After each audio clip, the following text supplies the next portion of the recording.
subok-subukan ninyo na impeach ang Vice President, I will suggest to her that she should engage me as her defense counsel. Yeah.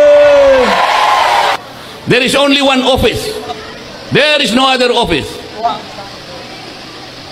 mandated to audit and examine expenditures of public funds. Only the Commission on Audit.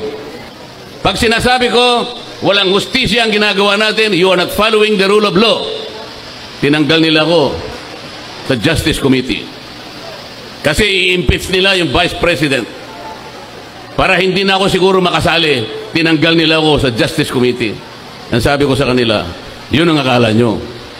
Subok-subukan ninyo na i-impeach ang Vice President. I will suggest to her that she should engage me as her defense counsel. Yeah. Kasi mali na po ang nangyayari. Wala nang hustisya. Sabi ko sa kanila, bakit ninyo sinusuri ang confidential funds ng Office of the Vice President? Why?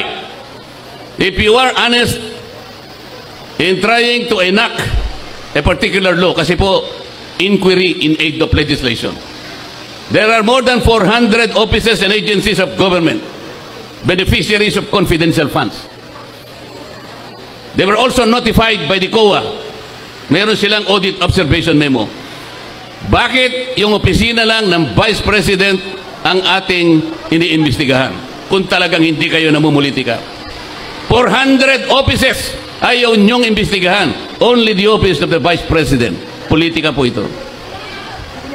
Pangalawa, sabi ko, yung pag-audit, yung pag-examine ng mga papel, ng mga reports about public expenditures, ito po'y trabaho ng COA. There is only one office. There is no other office mandated to audit and examine expenditures of public funds. Only the Commission on Audit. Ang sabi ko, bakit po natin ginagawa ang trabaho ng COA? Kayo naman, Commission on Audit, bakit nyo sinurrender ang inyong tungkulin? Mayroon pong problema dito, sabi ko. Nilalabag natin ang saligang batas. They're making it seem as if the problem is Duterte. We want to ask Bongbong Marcos, nasaan yung 129 billion na gold reserves na binenta ninyo? Nasaan yung PhilHealth funds na 89 billion? Nasaan yung Maharlika Fund na 250 billion? Yung GSIS na 62.5 billion? Yung SSS na 62.5 billion? Yung Land Bank na 62.5 billion? Yung PDIC, Philippine Deposit Insurance Corporation, 117 billion kinuha at inilipat sa Department of Finance. Pera natin yon, hindi yun pera ng gobyerno. Lahat yun yung nasa bangko natin na pera, kinuha at dinagay sa Department of Finance. Bakit? Pera natin yon. So, yun ang mga pasagutin natin sa kanila. We just want the prices to go down. We want you to serve us and we want you to stop stealing from us. Tumigil na kayo. I just want to echo what the President said. Si Inday, kaya niya yan. Kayang-kaya ni Inday kasi for one thing, she is on high ground. Ito mga ito, puro invento lang naman yan eh. Wala naman silang maibabato. 125 million confidential funds na it's undergoing the COA process, di ba?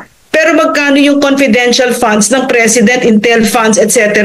Those are important issues, lalong-lalo na yung drug addiction ng president na ito. Sagutin mo yan. Magpa-drug test ka kasi kami, Pilipino, we deserve better. We don't want to have a president who's a drug